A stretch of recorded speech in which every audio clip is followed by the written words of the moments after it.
The Strange Case of Dr. Jekyll and Mr. Hyde by Robert Louis Stevenson. Chapter 5, Incident of the Letter.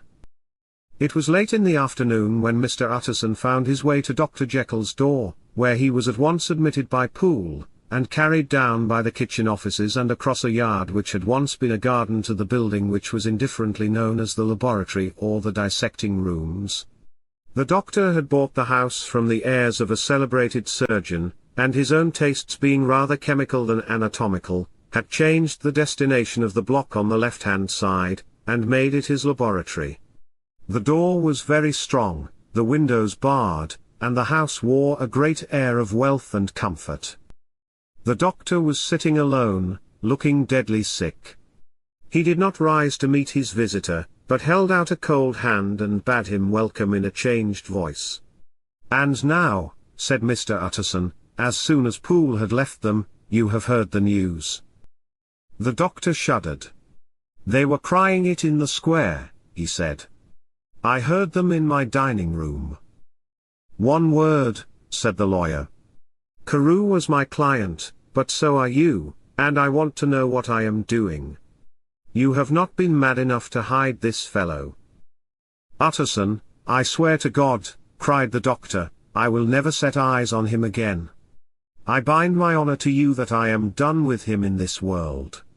It is all at an end. And indeed he does not want my help. You do not know him as I do. He is safe, he is quite safe, mark my words, he will never be heard of more." The lawyer listened gloomily. He did not like his friend's feverish manner. "You seem pretty sure of him," said he, "and for your sake, I hope you may be right. If it came to a trial, your name might appear." "I am quite sure of him," replied Jekyll. "I have grounds for certainty that I cannot share with anyone. But there is one thing on which you may advise me. I have received a letter, and I am at a loss whether I should show it to the police.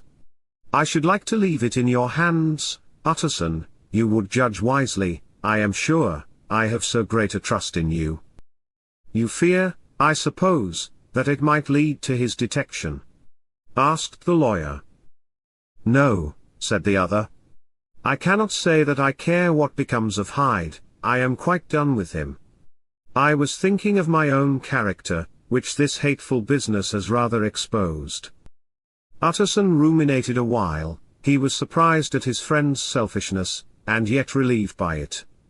"Well, let me see the letter," he said. The letter was written in an odd, upright hand and signed Edward Hyde, and it signified, briefly enough, that the writer's benefactor, Dr. Jekyll, need labour under no alarm for his safety, as he had means of escape on which he placed a sure dependence.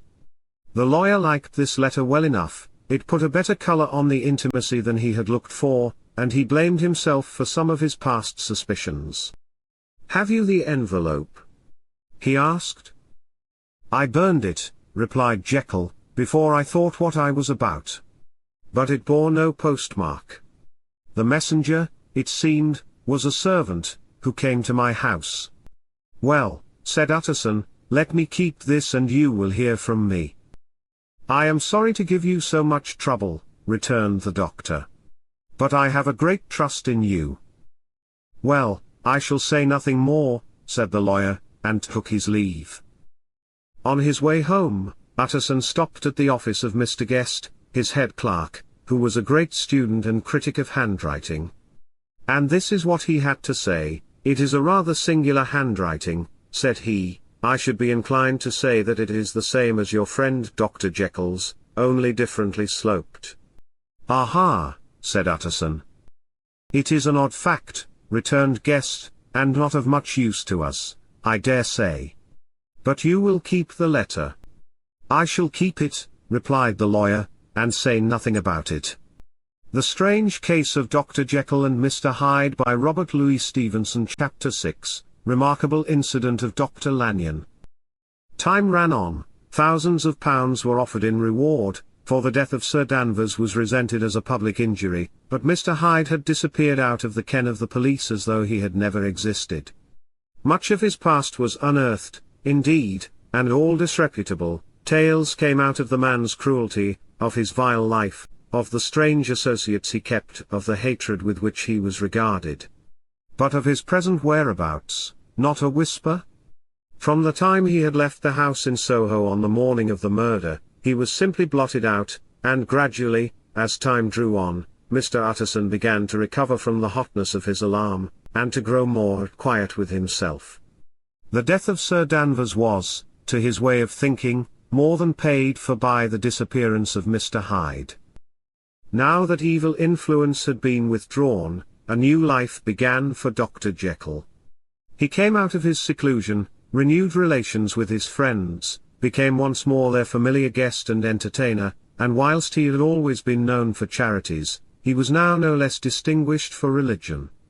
He was busy, he was much in the open air, he did good, his face seemed to open and brighten, as if with an inward consciousness of service, and for more than 2 months, the doctor was at peace.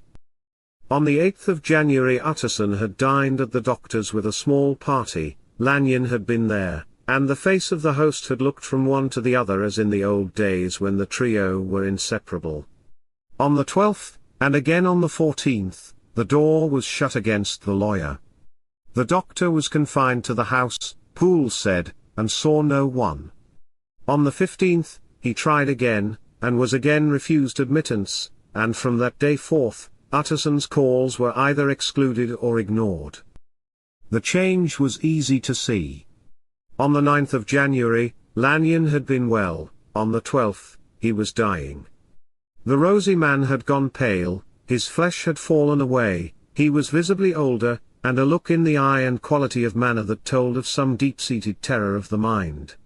He would not say what it was, and if his friend uttered a question, he waved it away with a gesture, and said, "I have had a shock, and I shall never recover. It is a question of weeks. Well, life has been pleasant, I liked it, yes, sir, I used to like it. I sometimes think if we knew all, we should be more glad to get away." Utterson was on his way to call for the last time, when he received a note. "I am ill," it ran, "and my door is shut. I wish to see or hear no more of Dr. Jekyll. Tell him I can bear it no longer, I wish to see or hear no more of him. If I am the chief of sinners, I am the chief of sufferers also. I cannot tell you. And my life is shaken to its roots. Goodbye." A week afterwards he was dead. The night after the funeral, at which he had been present, Utterson locked the door of his business room, and sitting there by the light of a melancholy candle, drew out and set before him an envelope addressed in Lanyon's hand, and sealed with the doctor's seal. It was not to be opened, till the death or disappearance of Dr. Henry Jekyll. Utterson put it in his safe, where it rested beside the will of his friend.